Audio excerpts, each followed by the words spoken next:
And on Good that grammar and note, spelling. ladies and gentlemen, boys and girls of all ages, welcome to the Virgan radio service with me, Grant Magic of the Virgan Republic, also dictator of the Virgan Republic. Um, yeah, so welcome to the interview. Joined tonight with the Imperator of Cayania. Welcome. Hello? I can hear you. Yes. Welcome to the interview Can you hear me? service again. Yes, I can hear you. Well, welcome to Virgin Radio service again for this is your second time on the show, and it's very nice to have you back on. It's a great pleasure to be here as well again. Good, good. So now we're gonna go on with the interview. So tell me what has happened in Cayania since the last time you were on the show.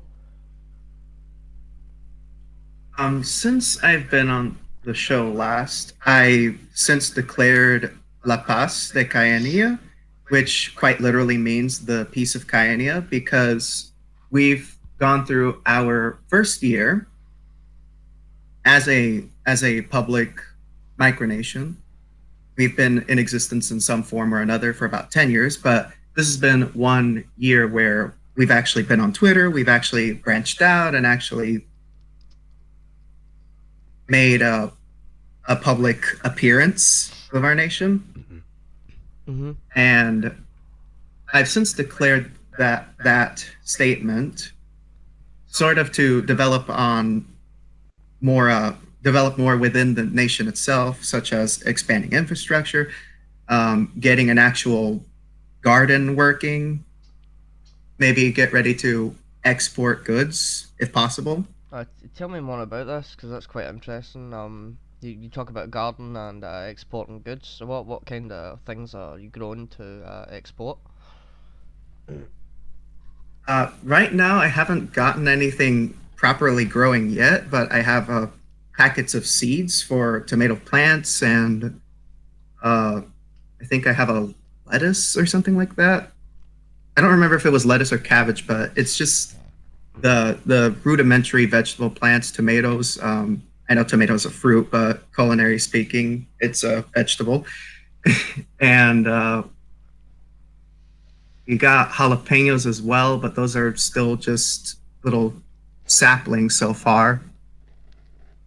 So those are the three that I've got right now: just jalapenos, tomatoes, and lettuce. That's quite good. And in terms of infrastructure, does that include the garden, or is the more? The garden is included, but we also thought about maybe building some structures to create a more unique identity, as in make our individual residences stand out more as strictly Cayanian in nature.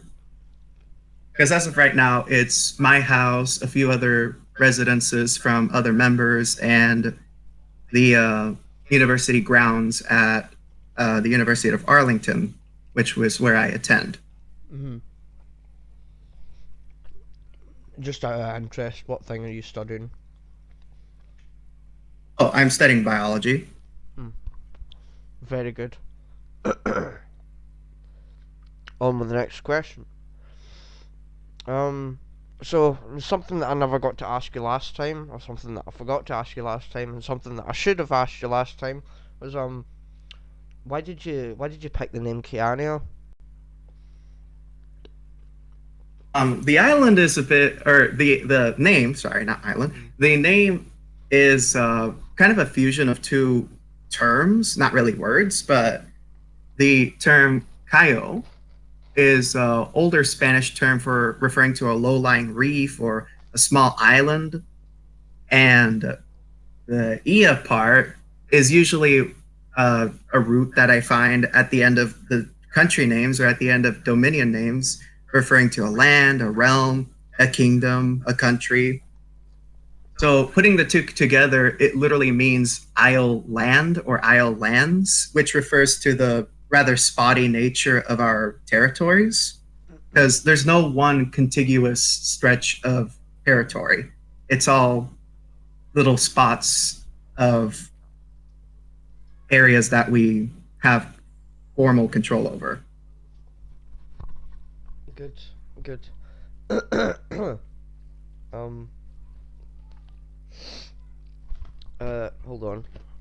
I've got to hit up the old joke notebook here. Um, Ready? yeah. So, I think you might have answered this question last time, but why was Cayania founded? What was the reason We for were its foundation? we initially started off as this sort of extremely pro free market, pro capitalist sort of sort of idea, and we were when we were really young in middle school. Like I said, this was a concept in the making for about 10 years now. We were in middle school. We were like, "Oh, socialism, such a terrible blight on the planet. It needs to be stamped out. We need to hold our ground as free market capitalists." But that idea sort of evolved more into, well, sometimes there's emergencies, there's national crises, hence why FDR of the United States of America ended up instituting a lot of social programs that we nowadays in the United States use. Mm. And he was called a socialist and a communist for his ideas. And that got him into a lot of trouble with the Supreme Court and with a lot of members of Congress. But we evolved from, oh, we hate socialism to, well, we noticed that in general, there is a lot of resentment and a lot of negative attitudes towards the right wing and conservatives in general. Yes. And it just so happens that conservatives and the free market are ideals that line up with one another. We believe in free market capitalism. We believe in limited government. We believe in ideals of tradition and uh, and religious liberty over, say, the what's the word? Over change for the sake of change, which we see as a form of chaos. Yes. Change is, and I'm not trying to say that change is an inherently bad thing. It is very helpful, and it is a process that brings a lot of nations out of the brink. Mm-hmm. But we believe that change purely to say, well, we changed this thing, we changed that thing, is basically chaos. Yes. So And what's your outlook on socialism and communism now, as opposed to when you started? we've definitely gone away from the, oh, socialism and communism are such a blight on the planet and it needs to be stamped out, to, well, socialism is something that helps out in times of emergency. And then communism is a economic system that really only works in small scale areas. Micronations are really good at promoting communism because they are generally smaller. Mm-hmm. They have fewer members, and because of that, they're able to institute communism as it was originally conceived, as a means of creating a classless society.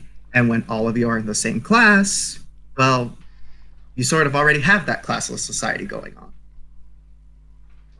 And then in socialism, like I said, it works in macro nations as well, but it's something that I usually only see as something that works in emergencies, in dire situations for a nation. Okay. Okay. Very good answer. So the last question on your list here. Who uh, who officially oversees all of Cayania's activities? Is it yourself? Is there some kind of senate or something like that? Go away Um, updates. we have the Yeah, we have the Imperial Senate, but with us being still 16 members as it was last time, the vast majority of our citizens don't exactly participate in the Senate. They're all in it, but not many of them actually participate in it. I think myself and two or three other friends are active participants, with myself sort of being the spokesperson on Twitter and on social media. Mhm. And is that it or? It's kind of befitting of my role, considering as Supreme Chancellor, my responsibilities are largely in terms of foreign affairs. So, me being the voice of Cayania to other micronations, the micronational community, and other people outside of our nation makes sense. Of course. So, I want to move on to the community right now and the biggest things that have been going on as of recent. Um, some of the recent going ons where the was in fact the biggest thing recently was um the topic of abortion, which a lot of people voiced their opinions on, a lot of nations voiced their opinions on. Um, my Yes. myself and yourself, Christian, we I don't think we did that. I personally didn't. I didn't see any tweet from you about that.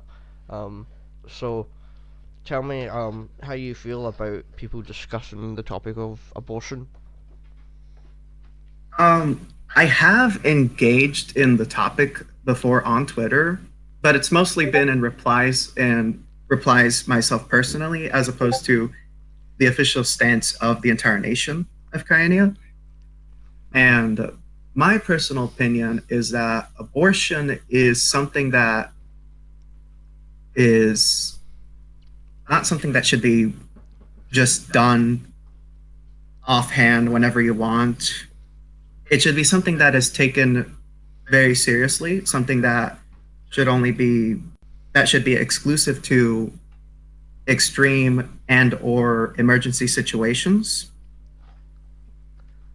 Mhm. And the fact that it's treated as a sort of like alternative form of birth control is just silly to me, considering that there are, good grief, about 16, somewhere around that figure, methods of contraceptives, all of which do not involve abstinence.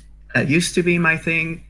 As someone who is personally very pro-life, I it used to be my thing to push abstinence, but then I realized that, well, in this day and age, no one really has abstinence. No one really is engaged in participating in abstinence. And with that being said, I changed my tune to more, well, if you're gonna have sex and you're clearly not ready for children, at least go about it by limiting your risk factors as best as you can. Yeah, put a sock on it or something, man. What's wrong with you? Yeah. And it just doesn't make sense to me because it should be pushed to begin with to practice to have safe sex. Bleh, sorry, forgot how to speak for some reason. To have safe sex practices, and I find it ludicrous when the left wing says, "Oh, well, we shouldn't even bother. We shouldn't even try with birth control or anything like that because the risk of failure is still there." But yeah, that's still just 1 in 5 couples that engage in intercourse that will end up with an unwanted pregnancy, even with protection. But I also find it insufferable when the Republican Party says, "Oh well, we want to make abortion illegal, but we also don't want to mitigate its causes." For example, in the nation of Cayania, we have put forth making birth control and contraceptives readily available. funded by the state,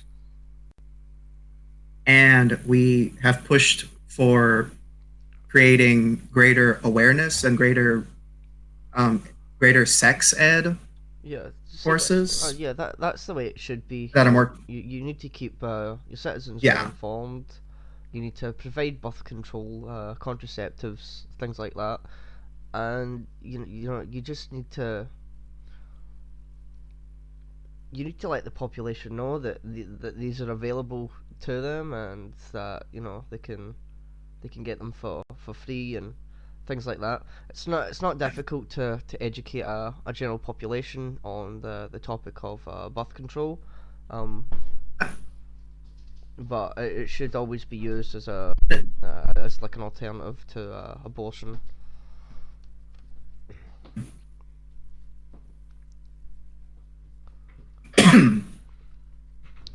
Um, I mean, would you like my opinion on it on abortion? I did tell you off camera, but if you want me to repeat what I said to you to the dear that's fine. viewers, um, Yeah. so my stance on abortion is that I don't really care if you do it or not, but you shouldn't just throw children away willy nilly just because it suits you. Um, it's not right. You brought this life into the world. Now you're gonna end it just because you can't look after it, and you should have put some measure in place for yourself and for obviously the female or male that you're having intercourse with, and you can't just go to an abortion clinic every single time that you end up getting pregnant, because like think about how many kids that you could actually kill. It's like 10, 15, all because you couldn't use contraceptives, and it's absolutely heinous. Lives should not be thrown away in such that manner.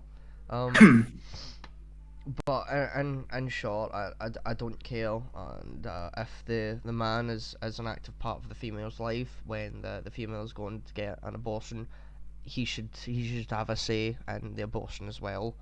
Um, so Yeah. that's my stand on it. That's that's another thing that I'm glad you mentioned, because I've seen some cases where the male partner still wants the child Yeah, and is perfectly willing to accept the responsibilities.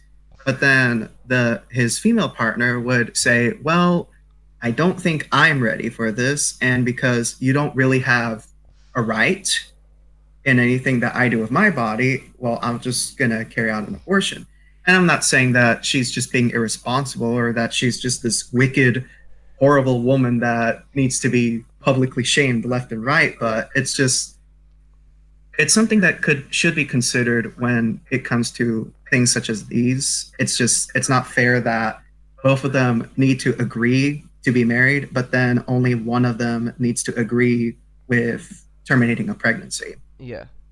It's I'm not saying the man's word should go over hers or anything like that. I'm just saying it should be considered as well. Yeah, obviously not. Like no party should have more say over the other, even though the woman has the child in a womb. Mhm. It doesn't like mean that the man should have any less right to say in the abortion. Um, Yeah. but I'm glad that you agree with me on some of those parts. So, um, yeah, some of the things that people were saying on Twitter were absolutely ludicrous. That it should always be the female's choice, and the man should never have any say, and things like that. And I'm just thinking, what are you talking about? It's just not fair, you know. The man obviously has to It's look after them. especially. Mm. Please continue. Oh, sorry about that. Did I cut you off? Yeah, Oh, yeah, yeah. but it's alright. Sorry Continue about that. anyway. Um, yeah, I just find it ludicrous with this whole mentality of like, oh, the man should never get a say, the man should never get a say, when we live in a political climate where, well, we're increasingly not only seeing both genders as equal, but we're also increasingly seeing that transgenderism is becoming more and more transparent. It's not this thing that's hidden in the dark anymore. For example, you see people that now identify as male or identify as female or what have you. Mm-hmm. And in that kind of climate, I especially find the man should never get a say argument to be ridiculous because, well, we're now seeing a society where there's no more formal gender roles. Absolutely. I'm not saying that, and I'm not saying that I personally agree with that or disagree with that because I'm still forming my opinions on that. But if we're looking at a society like this, then we can't live by strict gender roles such as that. No, obviously not. There's, some kids now, and some kids like even in the 80s and 90s, so we're growing up with two mums or two dads, things like that.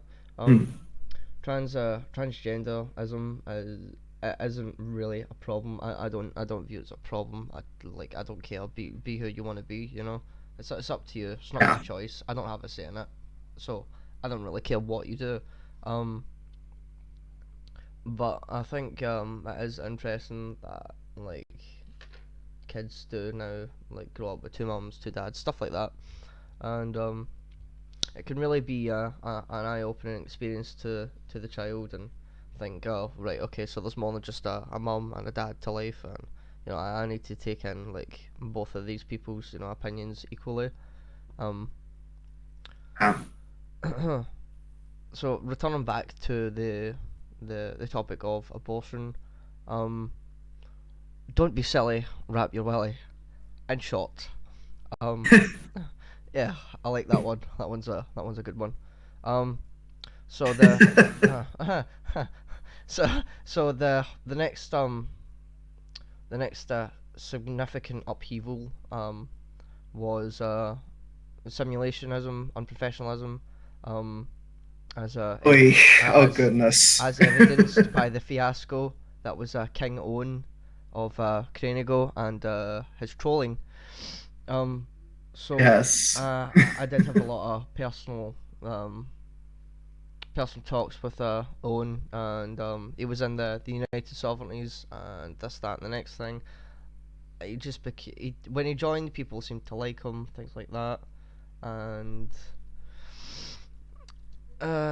he just became more rampant over time, and he couldn't control himself, and it just got to the point where no one could be bothered with him anymore, and he eventually Yeah. lost a bit of control and started posting people's details, including a lot of the details from Administrator Dan Morris of the United Sovereignties and the Yeah. President of New Westphalia. Um, so what like kind of opinions do you have on Cranigo and King Owen? Pure disappointment with King Owen because I didn't talk to him, but I thought he seemed like a nice guy. I thought his ideas seemed pretty rational. I liked the premise behind his kingdom, and then they had to go and drop the whole. There's this people repeat. What was it? People repeat. Yourself and Dan and Yeah, so many others repeatedly warned him, "Hey, don't take in Bronwyn because there's a chance that he's just going to secede from your nation yeah. like he has before with other nations." Hold on just a minute. And then, In case anyone doesn't know how this whole thing started, um, Ethan Brown of Bronland had left the community, went on a bit of a break from it. A few hours into Ethan Brown's disappearance or his break, he was contacted by King Owen of Cranigo, and King Owen said, "I'll offer you a place. Uh, I'll offer you a place in Cranigo, and like this, that, and the next thing." A day later, Ethan Brown said, "Oh yeah, I'm rejecting this. I don't want to be part of Cranigo." Um, Owen was warned by myself, like you'd stated, Christian. He was warned by a lot of people, a lot of people, and he chose to not listen to any of us on the subject. And when Ethan finally left Cranigo, he was in a state of total shock from this because he thought it would never happen. Uh, I'm thinking to myself, well, you were informed that it would happen, and it happened. So why are you surprised? Owen then proceeded to lose a bit of mental stability, mental control, and he lost the plot. He started posting rude things on Twitter, posing as Ethan Brown, saying and posting all these things on Twitter that weren't true of Ethan. Um, and in that regard, I would have to stick up for Ethan, not something that's not often for me as a whole. Um, but that's pretty much what happened. So Bronland is now under the control of a nation called the Kingdom of Vryland. Vryland was meant to be last week's interview, but he never contacted me, he never turned up. So I was going to question him on this, but I never got to. So that's it in short. So please continue with your opinion on it. Yeah, it's so disappointing to see a micronationalist fall into a downward spiral and just completely ruin their own reputation on Twitter and on the community in general. And it's just, especially now that we're about to see MicroCon coming up in about, what is it, less than 2 months now. I think it's like It's midway through this July or something. It's like the 22nd, the 23rd of July, something like that. yeah, I've marked it on my calendar. It's on the 21st, somewhere around that. Are you going? And it's just, sorry. Are you going to MicroCon? Yes, it's just a matter of Very me good. figuring out how many other people are going to actually join me. You can view it on the website. I believe you can view the delegates, things like that. Who's going? Um, Oh no, I mean within Cayania itself. How many oh, of them are going to be joining me have on the representing our migration? yeah. Yeah. Okay, so back to Crane go now. Huh. Uh, Yeah, Sorry about that you're on tangent. the That was a bit yeah of a you were on the promotion subject for of MicroCon, I yeah suppose. yeah you were on the subject of MicroCon, and you were gonna say whatever you were gonna say after that. Mm. Yeah, and it's just disappointing to see that happen with a micronationalist because especially one where you didn't have any hard resentment against that guy or had no hard feelings against him, and then he had to go and do that, and then well, he trashed on some of our allies on Twitter, so we thought, well, that's not acceptable behavior, and it's just I feel like the fiasco with Crynego was just the culmination of all sorts of things that I always hated about simulationism. Not that I don't hate anyone. I want to make that clear, but I just despise simulationism to my core. We despise simulationism to our core because it's just one of those things that makes her community look so bad, and it always always always attracts the most toxic people to the community. Every single time we've had to deal with simulationalism, it's always been insults, it's always been personal threats, it's always been King Owens type of behavior. Yeah. Then, oh God, don't even get me started on the 100 different people that claim the Berta Will Oh my trapezoid. God, that is ridiculous. That list just gets longer every day. It's Oh no, just don't stop right there.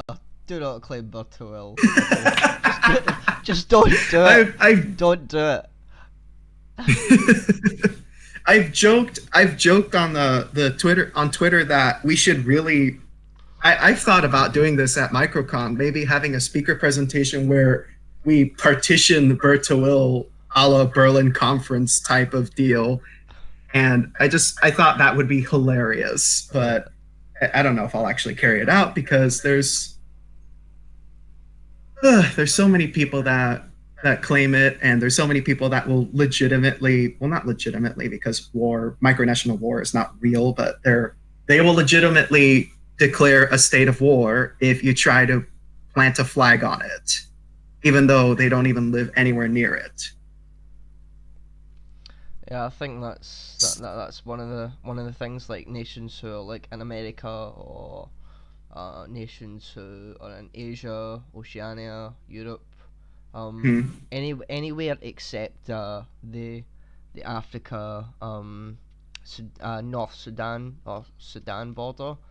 That's where Bertowil currently is. It's a strip Yeah. of land that n- neither Egypt nor Sudan wants, because it's totally dead. The only real recognition I can give to anyone that claims Bertowil is the man that claimed it to make his daughter a princess. Um, I'm not sure what he called his micronation, but like I've got the utmost respect for that guy. So I think um, it was North Sudan or something like that. maybe I would have to Google it, but I can't be bothered. It used to have a well too, and that was the main thing that people actually went there for. And then I think they either lost it in a sandstorm, or I don't remember what happened, but they lost the well, and now there's literally no one there. mm, That's literally the only thing it had going for it, and it's not even there anymore. So yeah. I don't get the appeal. I don't get why so many fiefdoms, kingdoms, empires, duchies, uh, good grief, communist republics, socialist republics, what have you, claim that piece of sand, but it's not for us, and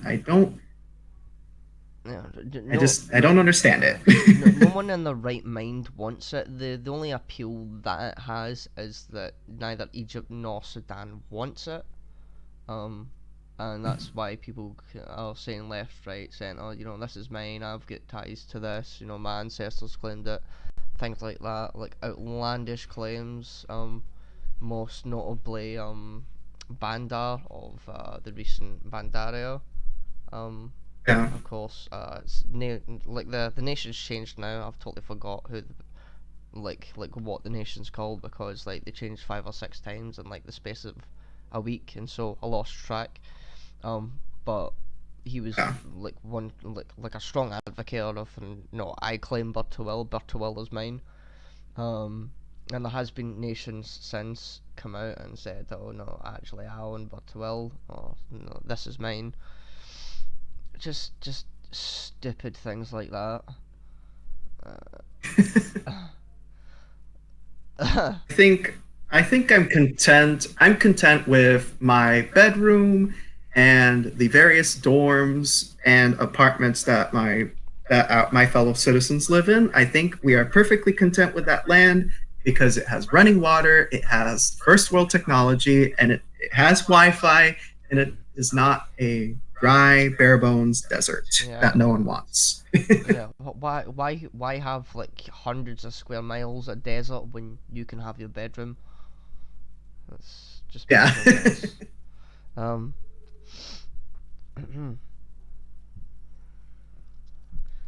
right. So the next question on my list. Uh, what is Cayania's relationship with the community in general? To other nations that like Cayania or things like that? Does anyone have I any would current generally beef? say, oh, I'm sorry. Uh, does anyone have any current beef with Cayania? I don't I would like to say that a lot of people like our nation fine enough, but I don't think we're relevant enough to say that. And I'm not trying to take a jab at myself here, but I don't think we're relevant enough to have a lot of people really say anything negative about us or really have anything against us. So I'd like to say we're liked well enough by the community. And despite some simulationism, as I said before, I despise simulationism. Aside from that, I think I'd be safe to say that I like the community as well. There's a lot of good people.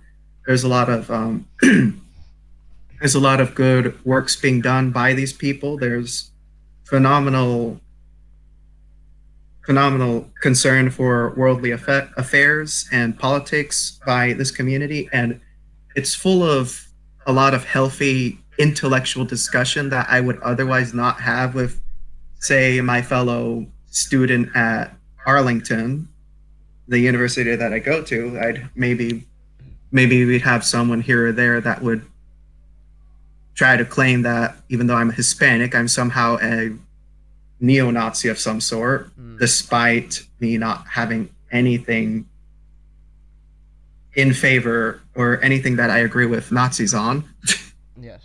But I'd go to the university and I would be called names if I tried to debate my opinions.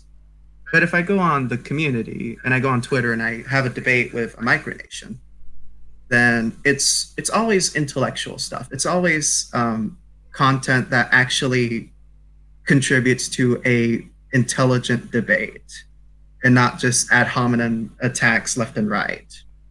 See, what you need to understand is with non-micronationalists, when it comes to politics, there is the mob mentality, and like if Yeah. yeah, you're wrong because we're all right, and that just makes sense.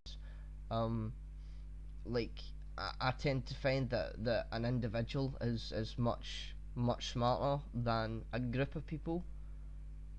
Oh, obviously, again, coming down to the mob mentality, because if you talk to an individual, you can get to that person, you can hash differences out, things like that.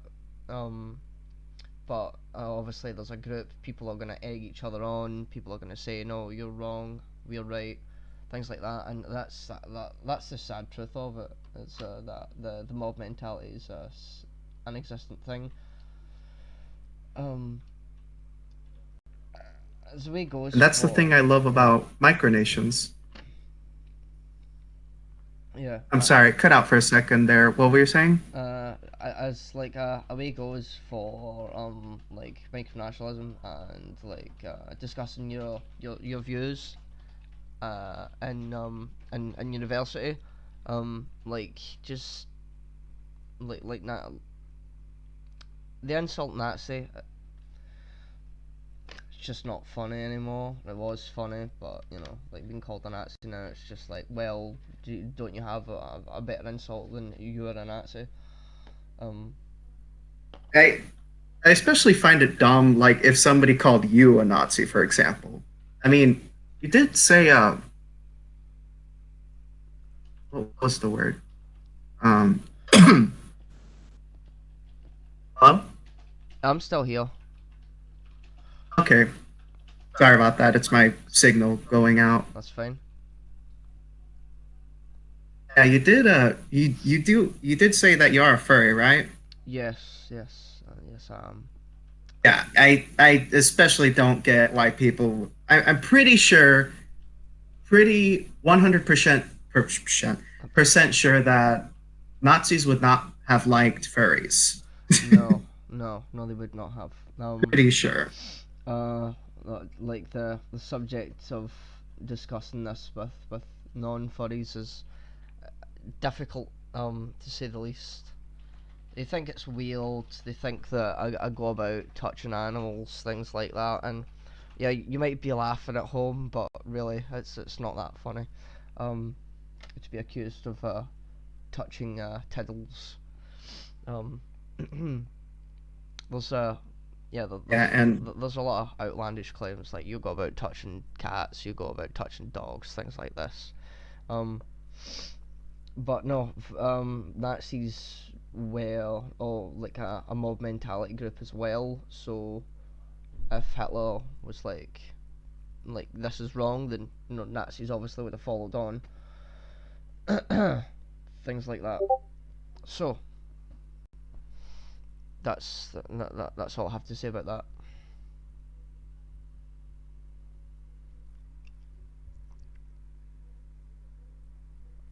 Are you still there? Yes, I'm still here. Okay, Sorry. that's fine. Um, so it's now time for live audience question time,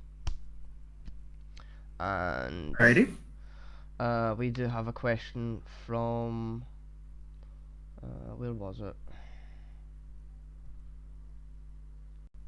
Yes, a question from official Metro Arc. What's your thoughts on the state of the United Kingdom, and how do you think the government should fix it all? The United Kingdom, as far as I'm aware, the biggest issue in the United facing the United Kingdom right now is Brexit, Yes. and I think that it would be a wise decision for them to leave the European Union, considering that all things considered, because the European Union has become a bit cumbersome and ineffectual, and I don't think that the United Kingdom and its people and its economy should be dragged down by the rest of the continent.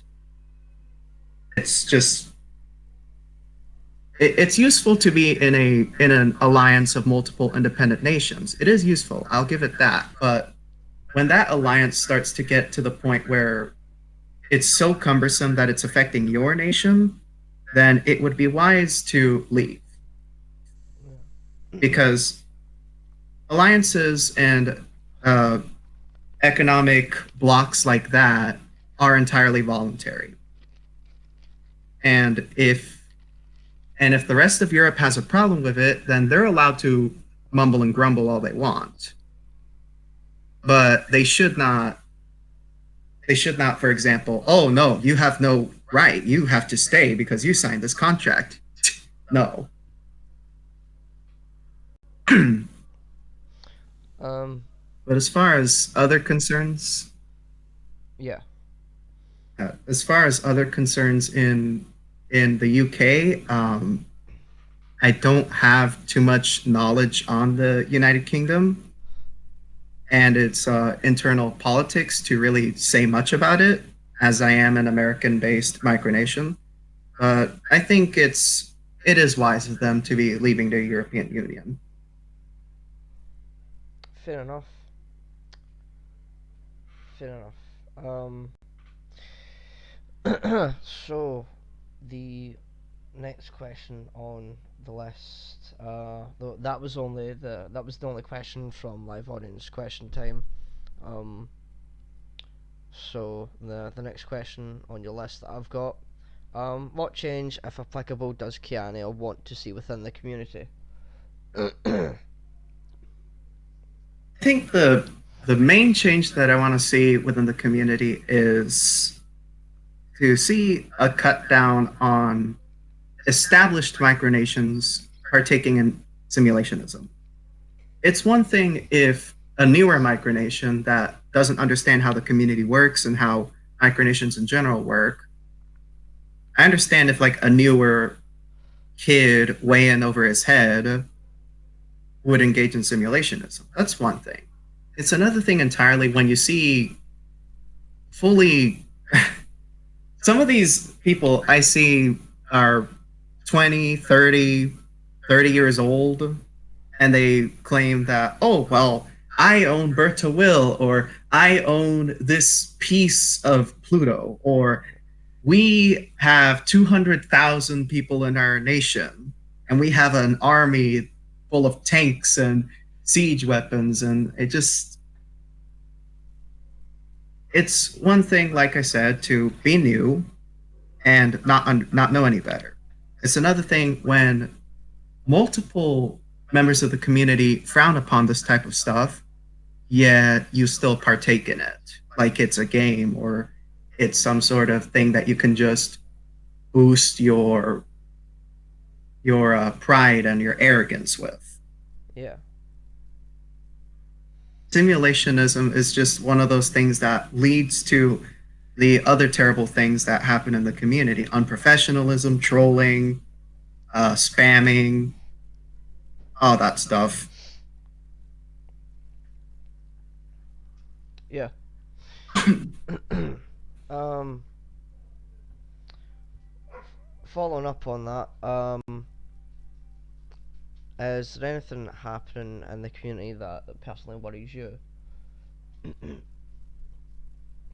um, I don't think I'm too terribly worried about the community because it hasn't really done anything to make our excuse me to make our micronation feel threatened or feel like we're being marginalized, because so far, aside from a bit of unprofessionalism from a couple members here and there,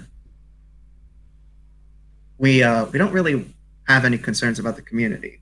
And even when there are problems that arise, they're quickly dealt with because the vast majority of the people on Twitter and in the community are very professional and they take themselves seriously, and they're very proud of their work. Mm-hmm. Right. Well, I think that's all the time that we have for this week. But before we go, Christian, would you like to hear my bullshit button?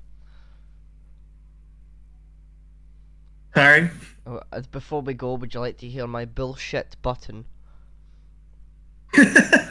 Seriously? I just want to make sure I heard that correctly. Sure. Yeah. I bought a button and it talks. And it says things like this. That's bullshit.